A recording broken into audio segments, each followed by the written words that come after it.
Bonjour à toutes et tous, j'espère que vous allez bien. Aujourd'hui, une nouvelle vidéo dans laquelle nous allons aborder plusieurs choses par rapport au grand tournant que vous avez sans doute vu, qui est en train de se faire par rapport à l'actualité et par rapport au narratif Covid. Alors, le narratif Covid, vous l'avez sans doute vu, est en train de complètement s'écrouler et presque même de disparaître des médias. Alors c'est assez surprenant parce que il y a encore à peu près une semaine, 10 jours, on parlait beaucoup de ça, c'était encore très ancré, très centré comme sur cette question des restrictions, du pass vaccinal, du vaccin, etc. dans les médias, un peu partout, sur Twitter et compagnie. Et en fait là, avec peu après en fait le démantèlement du Freedom Convoy au Canada, à Ottawa, eh bien il y a eu un switch qui s'est fait, et puis dans plusieurs pays en parallèle, on a vu par exemple en Israël, au Danemark, enfin bon, dans beaucoup de pays d'Europe aussi, une sortie du narratif Covid, une sortie de toutes les restrictions passe vaccinal, tout ça a été abandonné progressivement, voire même plutôt assez rapidement. Et puis là, on vient de passer d'une peur à une autre, c'est-à-dire la guerre en Ukraine. Alors, faut voir que vraiment ce switch s'est fait vraiment très rapidement. Il s'est fait tellement rapidement qu'on peut même se demander, voilà, si ça tombe pas dans un timing parfait, où effectivement, comme je viens de le dire, on nous fait passer d'une peur, donc tout ce qui concerne le narratif Covid, le stress par rapport à ça, le stress par rapport aux restrictions, au pass vaccinal, à la peur liée à tout ce qui concerne le virus ou pas le virus d'ailleurs, parce que bon, on se demande encore si c'est encore lié à un quelconque virus. Et puis la peur, donc maintenant, de la guerre, le spectre de Poutine grand méchant, et puis évidemment tout ce qui va derrière, c'est-à-dire est-ce qu'on va manquer de gaz, est-ce qu'on va y avoir des pénuries, est-ce qu'on doit craindre la guerre, est-ce qu'on doit craindre la guerre nucléaire, avec l'histoire aussi des missiles à ultrasons, etc. Voilà.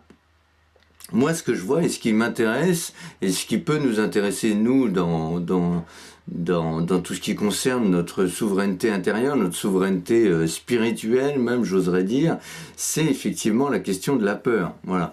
Et donc, on le voit bien, hein, très vite, en moins d'une semaine, on est passé d'une peur donc lié au narratif Covid, et puis pof, ça s'est effondré, et maintenant on a une peur sur la guerre en Ukraine, et évidemment bien plus que l'Ukraine, une guerre USA-Russie, et puis pourquoi pas USA-Russie-Chine, voilà, bon. Évidemment, on a affaire, encore une fois, à un narratif qui se met en place ultra rapidement, qui est presque clé en main, avec toutes les peurs qui vont avec. Voilà. Et donc là, à ce titre-là, je voudrais vous parler, vous connaissez peut-être, mais la charte de Biderman de la torture psychologique. Alors, la charte de Biderman, elle a été dressée et élaborée par le sociologue Albert Biderman en 1957 pour étudier, illustrer les méthodes de torture chinoises et coréennes qui ont été employées pendant la Seconde Guerre mondiale et aussi pendant la guerre de Corée. Voilà, alors je vais vous lire rapidement les 8 critères. Donc les 8 critères sont les suivants. Et vous allez voir pourquoi c'est important, parce qu'ils ont été utilisés tout du long de la crise du Covid, et ils sont encore utilisés aujourd'hui pour, dans le cadre de la guerre en Ukraine et dans le cadre de pas mal de choses, vous allez voir. Donc premier critère de coercition, c'est isoler la victime. Ensuite, deuxièmement, c'est monopoliser la perception. Troisièmement, induire l'épuisement. C'est la raison pour laquelle j'ai fait ces vidéos d'ailleurs. Quatrièmement, on va détailler après. Quatrièmement, présenter des menaces. Cinquièmement, montrer des indulgences occasionnelles. Sixièmement, démontrer la toute-puissance du pouvoir. Septièmement, dégrader la victime. Huitièmement, exiger des actions stupides et insensées. Alors, premièrement, isoler la victime.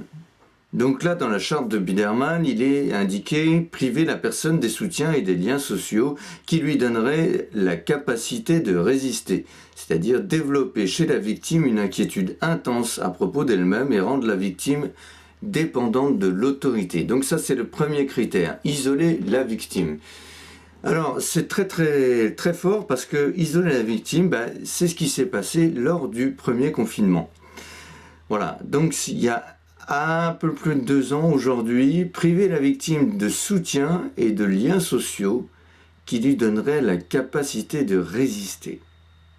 Développer chez la victime une inquiétude intense à propos d'elle-même et d'ailleurs à propos du cadre autour d'elle et rendre la victime dépendante de l'autorité. Évidemment, si on met les gens sous cloche, qu'on les isole les uns des autres, évidemment, c'est physique, c'est-à-dire qu'on est isolé physiquement des autres, et puis forcément, on est aussi isolé psychologiquement.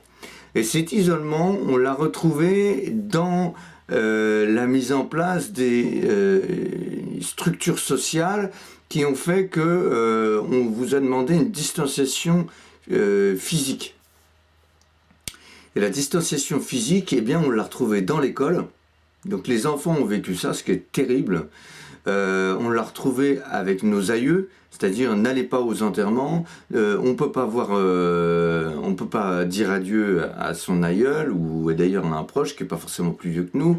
On peut pas aller à son enterrement. Il y a plein de familles qui l'ont vécu. Donc ça crée une distanciation et ça détruit en fait le lien social et ça isole les personnes et ça les isole chacun. Bon. Mais cet isolement aussi donc de la victime, on peut la retrouver encore aujourd'hui parce qu'il y a des gens qui sont de nouveau tout seuls, qui ont peur de l'autre, qui ont peur d'un virus qui a tué quasiment personne, 99,6% des gens s'en sortent. Et donc voilà, donc l'isolement de la victime, qu'il soit physique ou psychologique, donc premier critère de la charte de Biderman, il est encore très présent. Le deuxième critère, monopoliser la perception. Donc je vous lis les détails qui ont été donnés pour illustrer ça. Donc deuxièmement, monopoliser la perception, donc fixer l'attention de la victime sur une situation difficile et urgente, forcer son introspection et éliminer les informations pouvant contredire celles de l'autorité, punir toutes les actions d'insoumission. Typiquement, monopoliser la perception, c'est exactement ce qui s'est passé. Donc voilà, tout le monde ne parlait que de ça. Pendant près de 2 ans, on a fixé l'attention des gens uniquement sur le Covid. On a oublié l'écologie, on a oublié toutes les guerres, on a oublié la crise monétaire, on a crise économique, on a oublié le chômage, on a oublié, je sais pas moi, n'importe quelle autre crise sociale. On a absolument tout oublié. Donc absolument tout a été passé sous silence et tout a été mis de côté. Et pour ce qui est du point éliminer les informations pouvant contredire l'autorité, on l'a bien vu.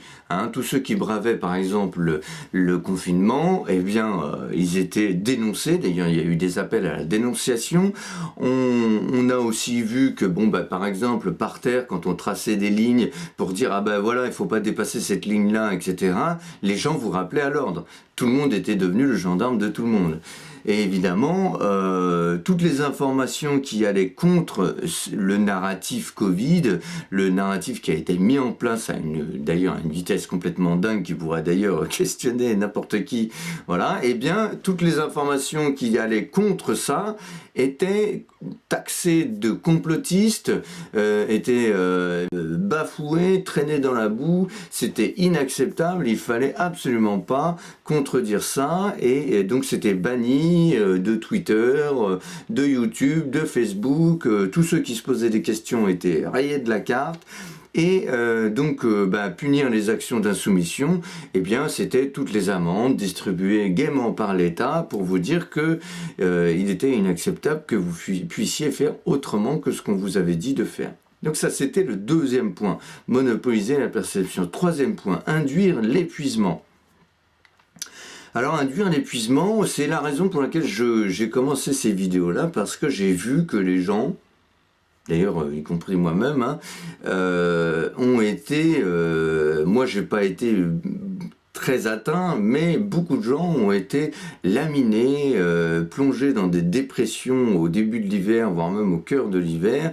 Il y a des gens qui se sont suicidés, il y a un taux de suicide qui est dramatique.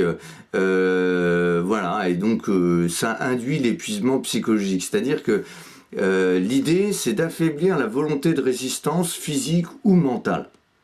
Donc l'idée, en gros, c'est de vous mettre à genoux.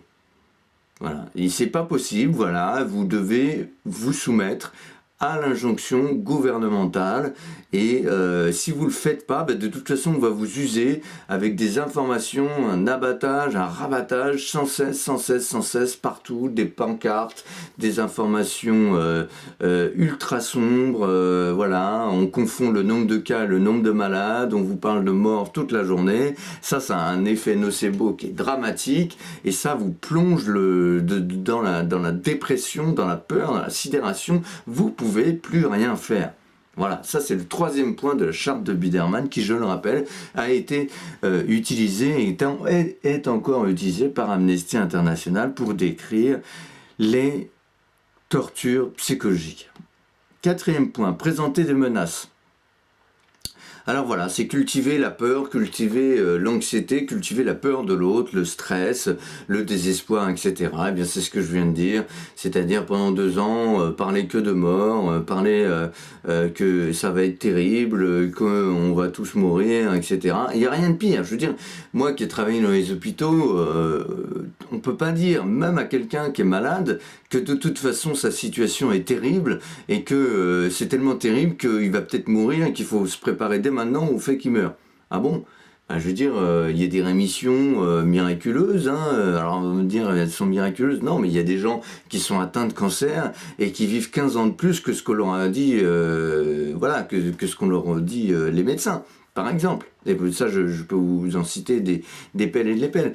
Donc si par exemple à l'inverse on dit votre cas est désespéré, si la personne prend ça pour argent comptant, son moral s'effondre, son énergie s'effondre, son corps s'effondre et elle meurt. Voilà, il y a des gens qui meurent de chagrin. Bref. Donc présenter des menaces, cultiver l'anxiété, voilà, et cultiver le désespoir. Et typiquement, par exemple, quand on mate des manifestations pacifiques et qu'on sort des gens qui sont armés comme des militaires et que la répression est ultra forte, ça cultive le désespoir. Voilà. C'est très clair. Voilà. Et donc ensuite, montrer des indulgences occasionnelles, c'est-à-dire...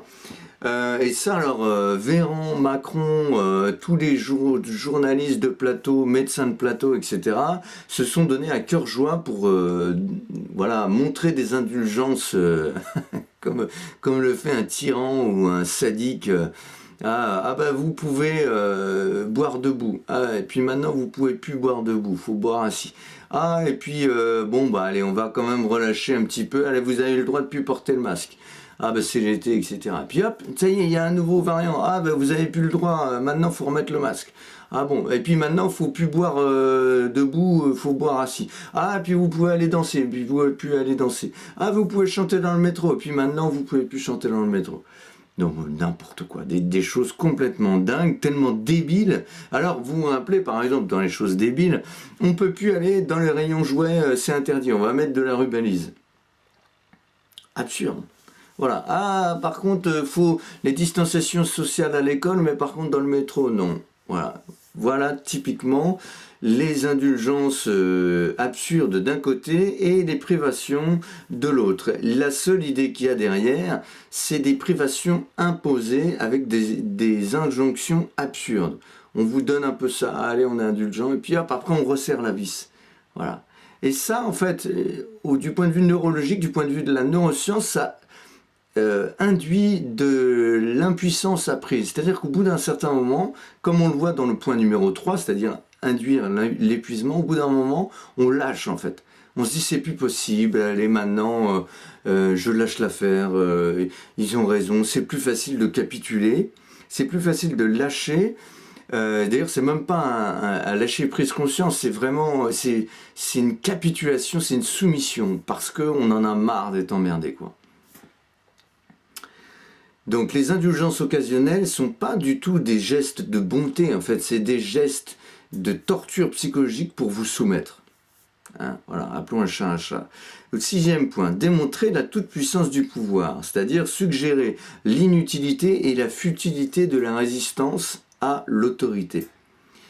Typiquement, comme je le disais tout à l'heure, voilà, mater toute forme de rébellion, censurer sur YouTube, supprimer les groupes sur Facebook, censurer sur Twitter, interdire toute discussion relative à ça, omettre et détruire tout débat public dans les médias mainstream, etc. Et puis, forcément, voilà, comme ils l'ont fait, Freedom Convoy, voilà, ils vont jusqu'à geler les comptes bancaires, frapper des gens, voilà, bon, on l'a vu aux Champs-Élysées, ça a été un matraquage physique terrible. Pour moi, je trouve que le déchaînement de violence montre à quel point le pouvoir est aux abois, mais en même temps, ça marche. L'idée derrière, c'est que démontrer qu'il est inutile de résister et encore une fois de vous mettre à genoux, quoi. Le prix de la résistance, c'est un œil en moins, une main arrachée par une grenade ramassée, c'est être mis en prison, y compris préventivement, ce qui est complètement dingue. On est vraiment dans Minority Report, t'es emprisonné avant d'avoir fait quoi que ce soit. Voilà, et puis voilà, hein, si tu résistes, on gèle ton compte bancaire comme au Canada, on t'enferme comme un journaliste qui défend la liberté en France, on te supprime ton compte Twitter, on te ferme ton compte Facebook, on te supprime ta chaîne YouTube, on te colle une amende de 135 € pour violation de je ne sais quel couvre-feu, etc. Ah oui, le couvre-feu, j'ai oublié d'en parler. On nous a fait avaler des couleuvres, voilà, et tout est là. Et ensuite, le 8e point, exiger des actions stupides et insensées. C'est-à-dire développer les habitudes de soumission à l'autorité, même pour des ordres totalement stupides, inutiles et infondés. Typiquement, signer à soi-même une autorisation de sortie. Est-ce que vous vous rendez compte de l'absurdité de la chose? C'est-à-dire, je prends un papier, je me dis, je m'autorise moi-même à sortir de telle heure à telle heure. Est-ce qu'il est nécessaire d'expliquer à quel point c'est absurde et à quel point ça ne sert à rien? Moi, je ne reviens pas que des millions de gens, pendant plusieurs semaines, se sont soumis, parce que c'est le mot, à cette injonction. C'est complètement absurde.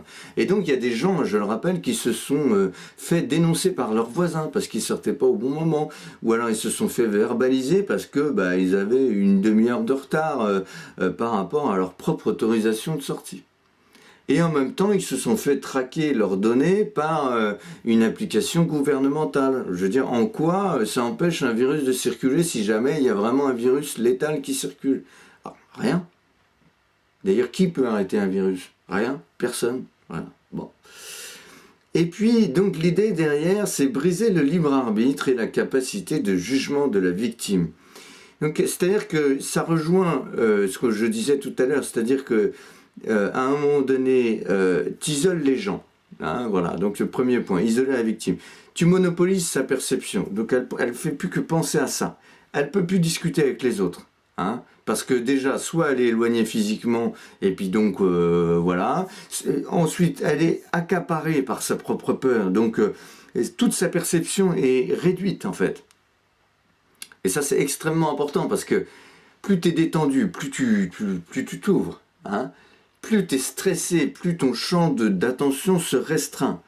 Et puis, évidemment, si tu écoutes en plus les médias mainstream, les gens qui ne parlent que de ça, de mort, de problèmes, de crise, de peur, ayez peur, avec des spots publicitaires qui vous disent « Ah, attention, prenez vos distances, n'allez pas voir vos grands-parents, on culpabilise les enfants d'aller voir leurs grands-parents, etc. » On coupe les liens d'amour, hein, fondamentaux. C'est-à-dire que, je le redis, quelqu'un qui est malade, qui est sur un lit d'hôpital ou qui est chez lui, qui est vraiment sérieusement malade, la seule chose dont il a besoin, c'est d'attention, et l'attention, c'est de l'amour.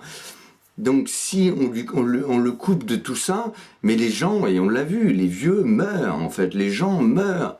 Un malade, tu lui coupes l'amour qu'on lui porte, l'attention qu'on lui porte, eh bien sa santé va se dégrader ultra rapidement. Les gens l'ont vu, il y a des études qui ont été faites par exemple sur des nourrissons, hein, qui étaient abandonnés comme ça dans un landau, dans un berceau, voilà, on lui donnait que de la nourriture mais aucun amour, ils mouraient. Il y a des études là-dessus, hein, voilà, vous pouvez regarder, vous pouvez fouiller, ça a été fait, il y a des gens assez fous pour avoir fait ce genre de choses-là.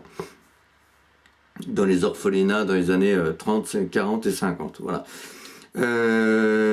Donc induire l'épuisement, bah évidemment à un moment donné t'es complètement épuisé à force de vivre ça, et là au bout de 2 ans les gens, il y a encore des gens qui portent leur masque tout seuls dans une voiture, donc je pense qu'en fait ils ont pu la capacité de réflexion, la capacité de recul pour voir à quel point en fait il y a un épuisement qui a été induit, et en fait ils sont dans une énergie, dans un état mental inférieur en fait, hein, une sous-attention en fait.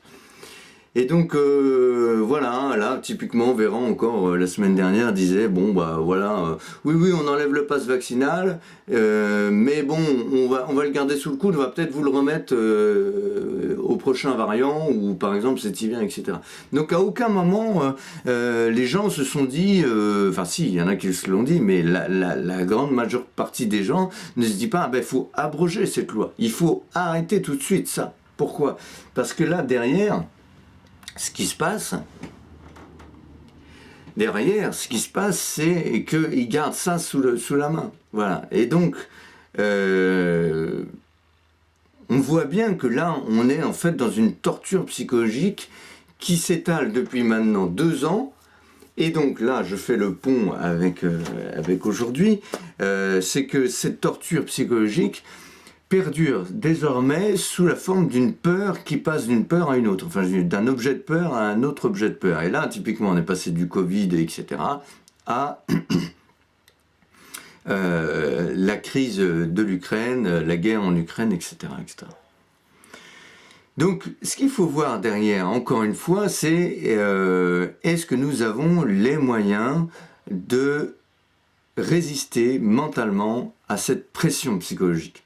Parce que ce qui va arriver derrière, et ce que veut Klaus Schwab, etc., c'est le gouvernement mondial, mettre sous cloche tous nos droits, fliquer nos déplacements, nous geler notre compte bancaire, centraliser les banques, voilà, et puis sous couvert en fait d'une disparition de la pauvreté, mettre en place un revenu universel, sous couvert de s'occuper de tout ce qui est crise écologique, etc., mettre un crédit social écologique, c'est-à-dire nous dire, bon, bah voilà, vous avez tant de bilan carbone à respecter chaque année, chaque mois, etc., et puis si vous dépassez ça, bah, vous êtes puni, voilà, et donc c'est substituer l'autorité, enfin l'autorité individuelle, la souveraineté individuelle, la substituer et la donner à l'État, au gouvernement, peut-être même au gouvernement mondial, et dire que, bon, bah, typiquement, vous êtes des enfants, vous ne pouvez pas agir par vous-même, vous n'avez pas su trouver de solution, nous allons trouver une solution, et donc vous vous soumettez à ça. Vous vous soumettez à ça. Et donc ça, c'est la partie importante. Vous vous soumettez à ça. Comment peut-on se soumettre à ça? Eh bien, on se soumet à ça parce que au bout de 2 ans, 3 ans, je ne sais pas à quel moment ils vont faire tomber le truc, mais je pense que c'est d'ici peu, eh bien, en fait, comme je vous le disais tout à l'heure, à force de soumission, à force d'usure, à force de voir qu'on ne peut pas faire autrement, qu'on n'arrive pas à s'en sortir, etc., eh bien, on se soumet. On se dit, ouais, finalement, ils ont raison, allez, peut-être qu'ils savent mieux que nous, ils ont les études, ils ont des gens intelligents, moi je ne suis pas intelligent, etc. Ah bon? On peut pas réfléchir? Ah bon, on peut pas mettre en question? Ah ben non, c'est vrai, ceux qui mettent en question, c'est des complotistes. Ah ben oui, mais alors si tu remets en question ça, tu es contre l'écologie? Ah ben non, je suis pas contre l'écologie. Je suis contre le fait que eux nous mettent en place une solution ultra coercitive sous prétexte qu'on ne peut pas faire autrement. Ah bon, on ne peut pas faire autrement? Il n'y a pas d'autre solution, vraiment, vraiment. On ne peut pas réfléchir autrement, on ne peut pas mettre en place des systèmes de décroissance, on ne peut pas relocaliser, remettre en route un artisanat beaucoup moins énergivore, on ne peut pas abandonner certaines choses, voilà, tu vois, on ne peut pas questionner tout ça. Ah non, c'est devenu impossible. Eh bien oui, tout débat a été rendu impossible. Je veux dire, là, les débats contradictoires sont très peu présents dans les grands médias. Heureusement, il y a les médias alternatifs. Un autre point qui est ultra important à mon sens, c'est la non-acceptation du réel. C'est-à-dire que là, à l'heure actuelle, on voit bien, et j'ai parlé tout à l'heure, tous les gens qui ont réfléchi un minimum ont vu qu'il s'agit d'un narratif. Donc il y a eu le narratif Covid et là on est en train de passer à un narratif guerre et bientôt ils peuvent très bien, ce sont des hypothèses évidemment, mais nous dire bon bah voilà il faut avoir peur de ça et puis ensuite bon bah écoutez on peut pas faire d'élection parce que vous comprenez c'est la guerre donc s'il y a une élection on peut pas garantir le bon déroulement de celle-ci donc on va reporter les élections. Ouh là là là là là là. Voilà. Et en fait, si on regarde bien les choses en face, la guerre en Ukraine, c'est toujours les mêmes vieilles ficelles que depuis plus d'un siècle. 120 ans, 150 ans peut-être même. Mais en tout cas, bon, voilà, on dit qu'il y a un ennemi. Tout le monde se dit que là-dessus, les élites se mettent d'accord pour faire une guerre, voilà. Et puis, ils nous envoient, nous, faire la guerre, tandis qu'eux, ils discutent. Voilà. Et eux, ils vont jamais faire la guerre. Eux, ils vont pas dans les tranchées. Eux, ils ne vont pas dans les camps de concentration. Eux ne vont pas dans un tank, etc. Non, non, non. Eux, ils se partagent le monde. Ils nous disent allez faire la guerre. Eux, c'est les méchants. Nous, c'est les gentils. Et tout ça, c'est un narratif. Mais derrière ça, par exemple, par rapport au Covid, le narratif a été le plus puissant, en tout cas pendant 2 ans, parce que les gens y ont cru. Moi, j'ai pas vu de gens mourir autour de moi, je n'ai pas vu une hécatombe dans la rue, et on voit bien maintenant avec les chiffres officiels que le Covid n'a pas été plus grave que certaines épidémies de grippe. Donc, on voit bien que derrière, en fait, il y a un refus de voir que on a eu tort. Voilà. Et donc, derrière ça, il y a un refus d'acceptation du réel. Il y a une non-acceptation du réel. Et en fait, derrière ça, il y a une non-acceptation de la finitude des choses, la non-acceptation de la mort. Alors ça fait longtemps que c'est un débat, on voit bien, que c'est une question centrale, on voit bien en Occident, les gens, moi je l'ai vu en 2002, entre 1999 et 2005, je l'ai vu dans les hôpitaux, les gens ont un déni complet de la mort. Et pour eux, c'est comme si ça n'existait pas, on n'en parle pas. C'est comme la souffrance, la mort, voilà, faut pas en parler, c'est sale, c'est non, tu comprends, on va plutôt parler de, je sais pas moi, Nabila, touche pas à mon poste ou je sais pas quoi, enfin bref. Donc il y a un refus de tout ce qu'est changement, souffrance, mort, etc., etc.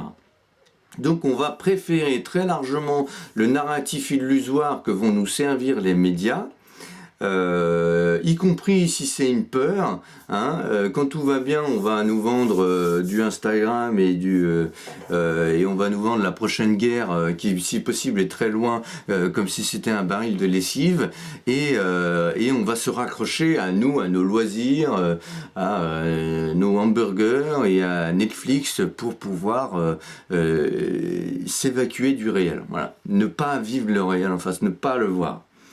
Et donc cette fuite de la perception du réel permet effectivement que le narratif soit switché et que ce soit un narratif Netflix et compagnie ou un narratif Covid, et bien ensuite on peut mettre n'importe quelle diapositive en face de notre champ de vision et du coup on va manger les couleuvres, quoi. Voilà, l'idée est là. Et je me demande quelle sera la prochaine, la prochaine diapositive qu'ils vont nous mettre. La prochaine diapositive, ça peut très bien être, comme je vous le disais, le crédit social, et puis le fait que, bon, bah voilà, on n'est pas capable de s'en sortir correctement, donc nous, on a une solution clé en main. Vous êtes idiots, nous avons la solution. Ah bon, ok. Et ça nous amène droit en fait vers le pourquoi de l'isolement, pourquoi former des groupes, tu vois, pro-vax, anti-vax, complotistes, non complotistes, pro-Trump, contre-Trump, pro-Poutine, contre-Poutine, etc. Et ensuite faire des subdivisions comme ça, mais toujours diviser, bah c'est Machiavel, hein, rien n'a changé depuis des siècles, c'est-à-dire diviser pour régner, faire que les gens soient le plus possible séparés, délimités, voilà, pro-Zemmour, contre Zemmour, alors qu'en fait, c'est des candidats qui sont pro-système, je veux dire, les candidats qui sont véritablement hors système, on ne les voit pas. Et le système fait en sorte qu'ils n'aient jamais leurs 500 signatures, ou si jamais ils les ont, bah, ils n'auront jamais l'élection, parce que l'élection, le poste suprême, c'est le matraquage maximum, c'est des millions d'euros, c'est le pouvoir médiatique, c'est les grandes ficelles, etc., qui sont tenues par les grandes finances, et comme on le voit avec McKinsey et compagnie, les États, les gouvernements sont complètement noyautés par les grandes finances et par les grands mouvements qui veulent influencer ça. Donc voilà. Donc le vrai enjeu qu'il y a derrière, c'est revenir à nous, revenir à notre souveraineté intérieure, revenir à la souveraineté de l'esprit et donc défendre tout ce qui relève de notre pensée, de notre autonomie de pensée, notre discrimination des choses, voilà, voir clairement le plus possible le réel. Et c'est pour ça que, à mon sens, la pleine conscience, la vigilance, la détermination, voir ce qui est tel que c'est ici et maintenant sont des éléments clés pour faire en sorte que notre esprit traverse ces crises-là et puisse faire face en fait avec un minimum d'autonomie. Et aussi dépasser les clivages, dépasser le fait que voilà, tiens, on est divisé pour telle ou telle raison, etc. Alors ça veut pas dire accepter tout et n'importe quoi, parce que justement, et ça c'est un autre sujet, beaucoup de gens paniquent. Beaucoup de gens cèdent à la peur, parce que, et y compris parmi ceux qui commencent à ouvrir les yeux, à se dire, bon bah tiens, là il se passe un truc qui est pas normal, quoi. Et bien là, quand on commence à voir ça en face, quand on commence à voir tout ce que je décris depuis tout à l'heure, hein, qui est pas... qui n'y a rien de complotiste, hein. Il suffit de lire les livres de Noam Chomsky, les livres de... attendez, je vais vous redonner le nom. Évidemment, il y a par exemple... discours de la servitude volontaire, donc il y a aussi Günther Anders, hein, et il y a la stratégie du choc de Naomi Klein, Il y a Big Business avec Hitler, par exemple. Il y a tout un tas de livres, La fabrique du consentement, donc Noam Chomsky, comme j'en parlais tout à l'heure, La dictature par les nombres, Alain Supiot. Voilà, donc il y a tout un tas de gens qui ont réfléchi à ça et qui en parlent très bien et qui détaillent très bien et qui sourcent très bien toutes ces choses-là. Voilà, donc c'est des choses qui sont disponibles, qui sont là. Il n'y a rien de complotiste. Il suffit de voir les choses en face. Par exemple, Trudeau qui gèle les comptes bancaires, un de ses ministres qui annonce très clairement qu'ils vont poursuivre les gens, qu'ils vont les mettre, voilà, qu'ils vont les casser, etc. Et qui vont garder cette possibilité de geler les comptes et tout contre tout acte de résistance, hein, comme on l'a vu. Donc, alors c'est le point quoi c'est le point numéro 6 de la charte de Biderman, hein, voilà, démontrer la toute puissance du pouvoir.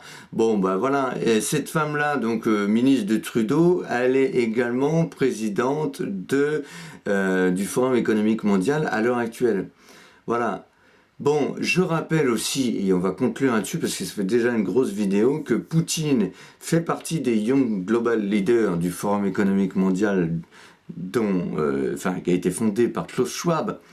Voilà, donc lisez le Grand Reset de Klaus Schwab, tout est écrit dedans.